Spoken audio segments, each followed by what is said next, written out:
예배 나온 여러분들, 주님께서 회복의 능력을 주셔서 회복하게 하실 줄 믿습니다. 그 주님을 바라보시는 여러분들의 삶이 되시길 바랍니다. 1895년 미국 남부 알라바마 주에 비통한 슬픔에 잠겼습니다. 목화 재배로 유명한 이곳에 갑자기 목화 바구미라는 목화 벌레가 이제 들끓기 시작했습니다. 이제 목화의 그 수확을 앞두고 이 벌레가 완전히 그냥 점령함으로 이 목화의 거의 절반 이상이나 수확을 못하게 되었습니다. 도시는 삽시간에 실직자와 결식자의 탄식 소리가 이제 휩싸였고 대부분 사람들은 실망에 차 있었습니다. 그러나 일부의 농민들이 팔을 걷어붙이고 우리가 이렇게 절망만 할 수 없다라고 하고 자신들이 심겨놓은 그 목화의 모든 것들을 다 갈아엎고 그곳에 땅콩을 심게 되었습니다.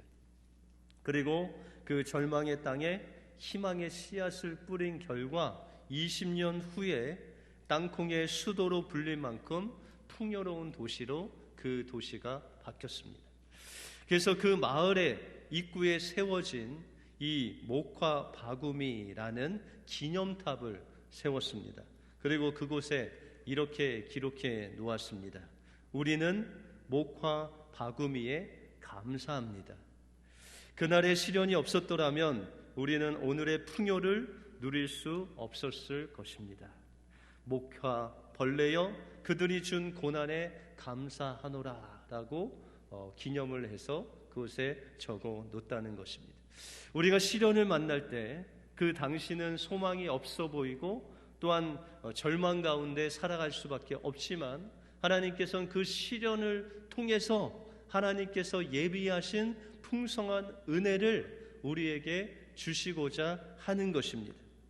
그래서 야고보서 기자는 우리에게 말하기를 너희가 시련을 만나거든 기뻐하라 라고 오히려 역설적인 이야기를 합니다. 우리는 때때로 태양빛 인생만 구할 때가 있습니다. 풍요롭고 즐겁고 기쁜 그 태양빛만 바라보며 살아갈 때가 있습니다. 근데 여러분들 이 태양빛만 계속 여러분들의 인생 속에 비치면 여러분들의 인생이 어떻게 될까요? 여러분들의 인생이 사망으로 변합니다. 때로는 비도 오고 때로는 구름도 끼고 때로는 바람도 불어줘야 여러분들의 그 인생 밭이 옥토로 잘 가꾸어진다는 것입니다. 그래서 때로는 주님께서 우리에게 시련이라는 비를 내리시고 또한 바람과 또한 여러분들이 잘 견딜 수 있는 그런 어려움을 통해서 하나님께서는 여러분들의 인생의 그 밭을 옥토로 또한 변화시켜 주실 줄 믿습니다. 때로 여러분들에게 시련이 올 때 주님께서 나에게 복을 주시려고 하시는구나 라고 여러분들 기뻐하시고 또한 하나님께 감사하는 여러분들의 삶이 되시길 바랍니다. 오늘 본문을 통해서 아이성의 실패를 통해서 어떻게 이스라엘 백성들이 회복을 경험했는지 우리도 우리의 삶 속에 어떻게 그 실패의 자리에서 일어나서 그 회복의 능력을 체험할 수 있는지 오늘 본문을 통해서 살펴보겠습니다. 먼저 우리가 회복의 능력을 체험하기 위해서는 우리가 실패한 자리로 돌아가야 됩니다. 여호수아서 7장에서 여호수아는 이 아이성의 그 전쟁에서 패배하는 그 실패의 쓰라린 경험을 했습니다. 분명히 하나님께서 약속하시기를 내가 저 가나안 모든 땅을 너에게 주겠다라고 약속하시고 하나님의 약속대로 그 여리고성을 손끝 하나 건드리지 않고 하나님의 전적인 능력으로 여리고성을 무너뜨린 하나님의 권능을 맛보았는데도 불구하고 이 여호수아와 그를 따르는 그 백성들은 이 아이성 어떻게 보면 여리고성보다 수십 배 작은 그 성과 싸워서 패배를 당하는 그런 수치와 실패를 경험했다는 것입니다. 그런데 하나님께서는 그 실패의 자리, 그곳은 정말 쳐다보기도 싫은 그 실패와 아픔이 있는 그 자리로 올라가라라고 명령하신다는 것입니다. 오늘 1절에 보시면 여호와께서 여호수아에게 이르시되 두려워 말라, 놀라지 말라, 군사를 다 거느리고 일어나 아이로 올라가라. 보라, 내가 아이 왕과 그 백성과 그 성읍과 그 땅을 다 내 손에 붙였다라고 말씀하십니다. 하나님께서는 이 하나님의 능력으로 실패한 그 아이성을 그냥 몇 마디 하시든지 아니면은 여호수아와 백성들이 다시금 몇 바퀴 돌든지 해서 하나님의 능력으로 점령하셨으면 좋겠는데, 다시금 하나님께서 그 실패의 자리, 그 아이성, 아이를 바라보는 그곳으로 올라가라라고 명령하셨다는 것입니다. 여러분들 여호수아서 7장에 보시면 이 여호수아가 하나님께서 하신 그 말씀과 같이 아이성을 점령하기 위해서 이 아이성에 올라갔습니다. 그런데 어떻게 된 일인지 이 여호수아가 그 여리고성을 점령할 때는 하나님께서 시키시는 그 디렉션을 따라서 했습니다. 비록 이스라엘 백성들이 무기를 가지고 그들과 싸우지는 않았지만 하나님께서 말씀하시는 그 말씀대로 돌라면 돌고 멈추라면 멈추고 또한 소리 지르라면 소리 지르는 그런 하나님 말씀에 순종함으로 여리고성을 정복했던 그들이 이제 여호수아가 그 자그마한 성 아이성을 점령하기 위해서 하나님께서 명령하시는 그 지시하심을 받아야 되는데, 이 여호수아는 자신의 그 방법대로 정탐꾼을 보냅니다. 아이성에 보내서 그들의 인원이 몇 명이 되는지, 그들이 군사력을 얼마나 되는지 알아보도록 그렇게 정탐꾼을 보냅니다. 그래서 그 정탐꾼이 갔다 와서 하는 말이, 저기 이 아이성에는 남자하고 여자 합쳐서도 한 10,000명, 12,000명밖에 안 되니까 우리 중에 한 2-3,000명만 보내도 충분히 우리가 이길 수 있을 것이다 라고 그렇게 이야기를 합니다. 다시 말해서 여호수아는 인간의 방법과 또한 인간의 시각으로 본 인간의 전략을 가지고 이 아이성을 점령하려고 나갔을 때 그들은 무차별하게 패배하는 그런 아픔을 경험했다는 것입니다. 여러분들, 하나님께서 그러면 왜 이렇게 인간의 방법으로 무차별하게 실패한 그 자리로, 동일한 자리로 이 여호수아와 그 백성들을 인도하셨겠습니까? 하나님께서는 첫 번째 여리고성을 통해서 전쟁은 온전히 하나님께 속한 것이다, 너희가 손 하나 까딱 안 해도 하나님의 능력으로 그들을 점령할 수 있다라는 것을 알려주셨습니다. 이제 그 이후로 하나님께서 말씀하시고 전략을 주시고 그것에 순종하면 그 모든 성들을 하나님께서 또한 점령하실 것을 가르치기를 원하셨습니다. 그래서 그들에게 이 실패를 허락하신 것입니다. 그들의 힘으로, 그들의 능력으로는 도저히 이 작은 성 하나도 너의 힘으로는 할 수 없다. 그런데 이제 너의 실패의 자리, 너의 힘으로 무엇인가 하려고 했던 그 아픔의 자리로 돌아가서 이제 하나님께서 어떻게 그 실패의 자리에서 성공의 자리로, 그 아픔의 자리에서 그것을 치유하는 자리로 바꾸는 것을 너희가 보아야 될 것이다 라고 명령하신 것입니다. 그래서 그들을 그 실패의 자리로 돌려보내신 것입니다.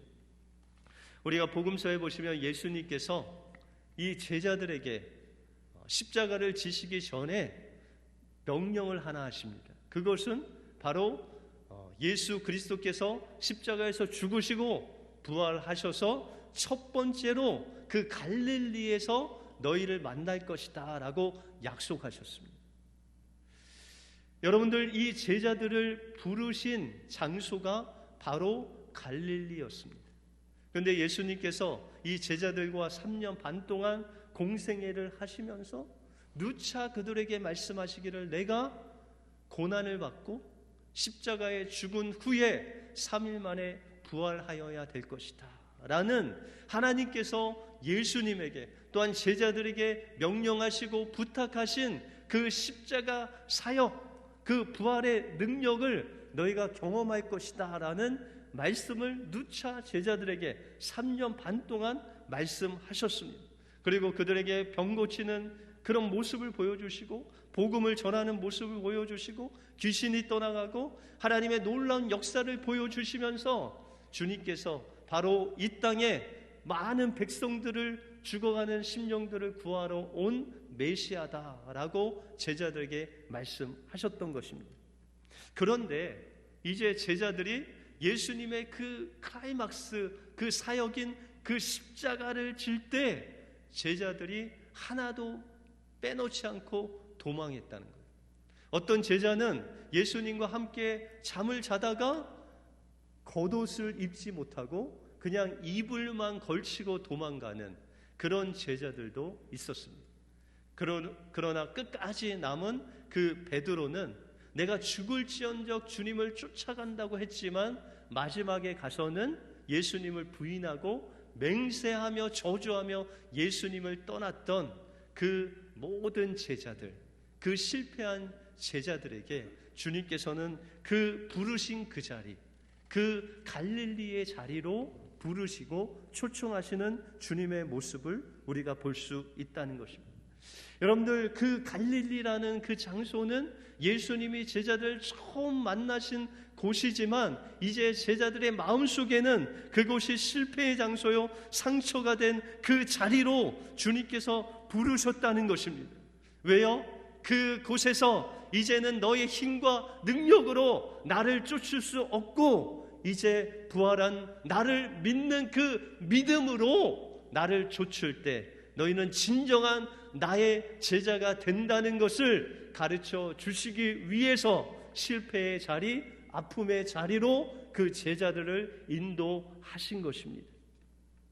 오늘 본문 말씀에 여호수아 또한 주님께서 그가 최선을 다해서 그가 정탐꾼을 보내서 그의 힘으로 그 노력을 한 그 장소가 실패의 장소가 됐고 아픔의 장소가 되었지만 하나님께서는 여호수아를 다시금 그곳에 보내셔서 이제는 내가 너에게 말씀을 주고 또한 너와 함께하고 너를 인도하는 그 놀라운 하나님의 살아계심을 다시금 체험시키겠다라고 그를 그 실패의 장소로 인도하신 것입니다. 그때 이 여호수아는 이제 깨달았습니다. 전쟁은 나에게 속한 것이 아니고 우리 백성들이 뭘 잘해서 한 것이 아니라 우리가 하나님의 그 말씀에 순종하고 또한 나갈 때 하나님이 하시는 것이구나 라는 것을 깨달았습니다. 그리고 여호수아는 이제 하나님의 말씀 앞에 철저하게 순종하는 여호수아의 모습을 볼 수 있습니다. 오늘 18절에 보시면 여호와께서 여호수아에게 이르시되 내 손에 잡은 단창을 들어 아이를 가리키라. 내가 이 성을 내 손에 주리라. 여호수아가 그 손에 잡은 단창을 들어 성읍을 향하였다라고 말씀하고 있습니다. 이제 하나님께서 그 실패의 자리, 아픔의 자리로 인도한 여호수아에게 말씀하시기를 내가 너에게 말씀하는 그 말씀대로 순종하라라고 명령하시면서 내가 너에게 말씀을 줄 때 너는 그 단창을 들라라고 말씀하고 있습니다. 여호수아는 이제 아이성과 전쟁을 할 때 다른 어떤 그 아이성의 그 사람들을 본 것이 아니라 언제 하나님이 말씀하실까? 언제 하나님께서 명령하실까? 그 명령을 기다렸다는 것입니다. 그리고 그 명령에 순종하여 단창을 들고 그 전쟁에 임했다는 것입니다. 여호수아가 얼마나 이 아이성 전투에서 하나님 말씀에 순종했는지 우리가 26절에 보시면 아이 거민을 진멸하기까지 여호수아가 단창을 잡아 든 손을 거두지 아니하였다라고 말씀하고 있습니다. 여러분들, 아이성 전투에서 아이에 있는 그 사람들 남녀만 합쳐서 12,000명입니다. 그 사람들 다 칼로 죽이는 시간이 얼마나 걸렸겠습니까? 제가 볼 때는 거의 하루 종일 싸워야 그들이 다 죽어나갔을 것입니다. 그런데 하나님께서 이 단창을 들라고 했던 그 시기는 그 아이성 사람들이 한 명도 죽지 않았던 시기입니다. 다시 말해서 하나님께서 그 단창을 들라고 하실 때 이제 아이성과의 전쟁이 시작하는 그 시점부터 끝나는 그 시점까지 하나님의 명령에 순종하여 그 단창을 들고 있었다는 것입니다. 여호수아가 깨달은 것은 다른 것이 성공이 아니고 다른 것이 실패가 아니라 내 힘으로 무엇인가 할 수 있다고 했을 때 그 자리가 실패의 자리가 된다는 것입니다. 그러나 아무리 그 자리가 실패한 자리고 내 아픔이 있는 자리라도 그곳에서 하나님 명령에 순종하여 내가 그 단창을 들었을 때 그곳이 바로 성공의 자리가 되고 그것이 기쁨의 자리가 되고 우리의 아픔을 치료하는 자리가 된 것을 그가 깨달았을 때 그는 그 단창을 놓지 아니하고 끝까지 순종했습니다. 그랬을 때 하나님께서는 그 순종을 받아주시고 그 백성들이 싸우는 것 같지만 하나님이 친히 그 아이성과 싸우심으로 인해서 다시금 승리를 맛보는 그 자리가 되었다는 것입니다. 하나님께서는 때로는 여러분들을 실패의 자리로 인도하십니다. 때로는 아픔의 자리로 인도하십니다. 왜 인도하시느냐? 다시금 실패하라고, 다시금 아픔을 주시려고 인도하시는 것이 아니라 그 실패의 자리에서 내가 너에게 명령하는 그 말씀을 듣고 그 말씀대로 순종해 보라는 것입니다. 그러면 그곳이 성공의 자리로, 여러분들 회복의 자리로 변할 것을 여러분들에게 한번 해보라고 명령하시는 것입니다. 그러므로 우리는 실패의 자리, 그 아픔의 자리, 하나님 없이 내 힘으로 무엇인가 하려고 했던 그 실패의 자리에서 이제는 나의 모든 것들 다 내려놓고 하나님만 바라보고 하나님 말씀만 붙잡고 하나님께 순종하며 나갈 때 하나님께서 여러분들이 실패한 그 자리, 그 아픔의 자리가 성공의 자리로, 회복의 자리로 변할 줄 믿습니다. 그 은혜를 누리시는 여러분들의 삶이 되시길 주님의 이름으로 축원드립니다. 다음으로 우리가 회복의 능력을 체험하기 위해서는 우리는 주님과 함께 동역해야 됩니다. 하나님은 가나안 첫 성인 여리고를 점령할 때 이스라엘 백성들에게 아무 일이나 싸움을 시키지 아니하셨습니다. 이것은 이 전쟁의 싸움은 전적으로 하나님께 속하고 하나님이 싸우신다는 거예요. 여러분들, 이스라엘 백성들을 그 광야에서 40년 동안 인도하실 때 그곳에서 이스라엘 백성들이 먹을 것을 찾아서 해먹었나요? 아니면은 그 더위에 구름 기둥을 만들어서 시원하게 했나요? 여러분들, 광야의 모든 삶은 하나님께서 주신 것으로 살았습니다. 만나도 주시고 메추라기도 주시고 더우면 구름 기둥으로, 추우면 불 기둥으로, 또한 그 적들이 나타나면 하나님께서 친히 함께 하셔서 승리케 하셨다는 거예요. 여러분들, 가나안 땅에 들어간 이스라엘 백성들도 바로 눈에는 보이는 것이 많습니다. 여러분들 삶 속에서 가정이나 직장이나 이 세상에 살아갈 때 여러분들의 눈으로는 그 세상 것이 보이나, 그러나 여러분들을 인도하시는 분은 하나님이십니다. 때로는 불기둥으로, 때로는 구름기둥으로, 때로는 만나로, 때로는 메추라기로 여러분들에게 먹이시는 그 주님을 바라보라는 거예요. 여러분들의 힘으로 여러분들의 인생을 산 것이 아니었다는 것입니다. 그것을 이제 하나님께서 알려주심으로 여리고성을 점령할 때 하나님의 능력으로, 전적인 능력으로 점령한 것 같이 이 아이성을 하나님께서 전적인 능력으로 역사하실 텐데, 이제 나만 일하는 것이 아니라 너희를 통해서 내가 역사하겠다는 거예요. 그래서 하나님께서 그 여리고성을 돌았던 그 전략보다 더 이제 이스라엘 백성들이 이 싸움에 동참할 수 있는 전략을 주십니다. 여러분들, 여리고성을 점령할 때는 그렇게 많은 일을 안 했는데 이제 아이성, 그 조그만 성을 점령하기 위해서 이스라엘 백성들이 한 것은 아이 사람들을 속이고 매복하고 불을 지르고 그 베델 사람들을 막고, 이런 엄청난 전략들을 하나님께서 명령한 것에 순종하는, 그 순종으로 동역하는 이스라엘 백성들의 모습을 볼 수 있다는 것입니다. 하나님께서는 여러분들의 삶을 통해서 하나님과 동역하기를 원하신다는 거예요. 여러분들, 예수님도 신약 성경에 보시면 제자들을 70명을 부르신 다음에 2명씩 짝을 져서 이제 전도를 하게 하십니다. 그런데 주님께서 말씀하시기를 너희가 전도할 때 아무것도 가지고 가지 말라는 거예요. 뭐 돈이나 주머니나 전대나 뭐 지팡이나 심지어는 무엇을 이야기할지도 걱정하지 말라는 거예요. 성령님께서 다 알려주신다.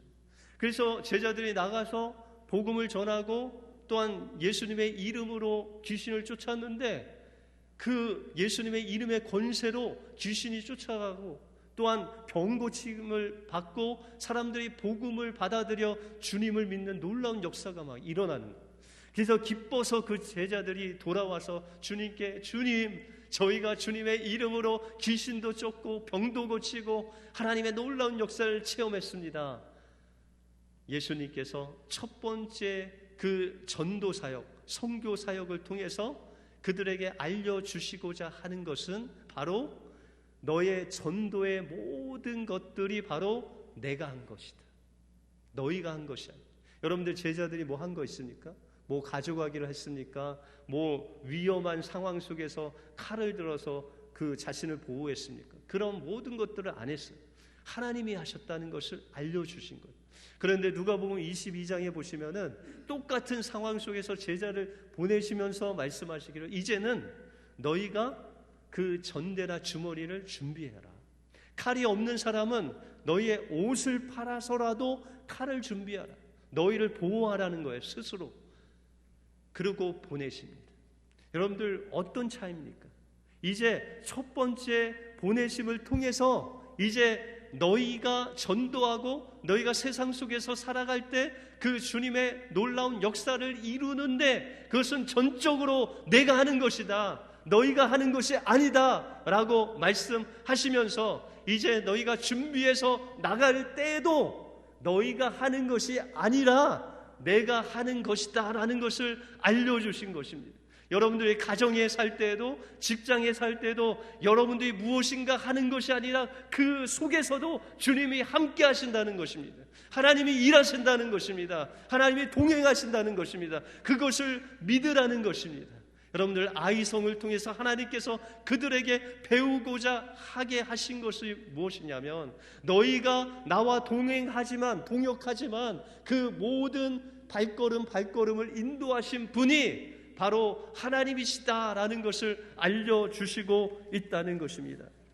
여러분들, 이제 내일 모레 멕시코 단기 선교팀이 나갑니다. 여러분들, 선교팀이 갈 때 뭘 준비해야 될까요? 그냥 기도만 하고 가면 될까요? 어떤 분들은 뭘 준비해요? 하나님이 함께 하시면 되시죠. 그걸 준비 아예 안 하고 하셔도 하나님이 하실까요? 안 하실까요? 하나님이 하시죠. 그러나 하나님께서는 이제 여러분들과 동역하시길 원해요. 여러분들, 멕시코 단기 선교팀을 이렇게 준비하는 걸 보니까 아침 그 저녁마다 모여서 스키 드라마를 막 준비하더라고요. 또 뭐 율동을 준비하고 스페니시로 뭐 찬양을 준비하는 거예요. 여러분들, 그것을 준비한 것을 통해서 하나님이 역사하신다는 거예요. 그것을 준비하게 하신 분이 하나님이신 거예요. 이 아이성을 점령할 때 전략을 주신 분이 하나님이신 것 같이 이 멕시코 단기 선교팀이 준비하는 그 모든 것들이 하나님께 기도함으로 하나님께서 명령하신 것이라는 거예요. 그리고 그 준비한 것 열심히 준비해서 그곳에서 스키 드라마로 또한 찬양으로 스페니시로 복음을 전할 때 누가 역사하신다는 거예요? 하나님이 역사하신다. 여러분들의 준비와 예비하심을 통해서 하나님이 역사하신다는 것을 보여주기 위해서 우리가 실패의 자리, 아픔의 자리에 서서 하나님과 동행하시는 것을 배우기 위해서 하나님께서는 단기 선교팀이 준비하게 하시고 기도하게 하시고 또한 하루 온종일 금식하며 하나님 앞에 기도하게 하신다는 것입니다. 그러므로 우리의 삶 속에서, 여러분들의 가정의 자리에서, 직장의 자리에서, 선교의 현장에서 하나님께서 명령하신 그 복음을 전할 때 우리가 하는 것이 아니라 하나님께서 하신, 여러분들 직장에서 돈 버는 거 그거 누구 거예요? 여러분들이 일하셨다고 여러분들의 것이 아니라 하나님의 것이라는 거예요. 여러분들 가정에서 자녀 교육하고 그들을 잘 인도하는 그 자녀가 잘 되면 그 영광은 누구 것이에요? 하나님의 것이라는 거예요. 여러분들의 인생의 모든 삶을 통해서 하나님이 여러분들을 통해서 살아계심을 드러나게 하시고 또한 가나안 땅에서 승리케 하시고 하나님의 살아계심을 여러분들 통해서 이루시고자 하신다는 것입니다. 그 일을 위해서 하나님은 실패의 자리로, 아픔의 자리로 인도하셔서, 비록 내가 할 때는 내 방법으로 살 때는 실패했지만 이제 하나님의 방법대로 하나님과 동행할 때 승리케 하시는 그 회복의 능력을 여러분들에게 주실 줄 믿습니다. 그 은혜로, 회복의 능력으로 승리하시는 여러분들의 삶이 되시길 주님의 이름으로 축원드립니다. 기도하겠습니다.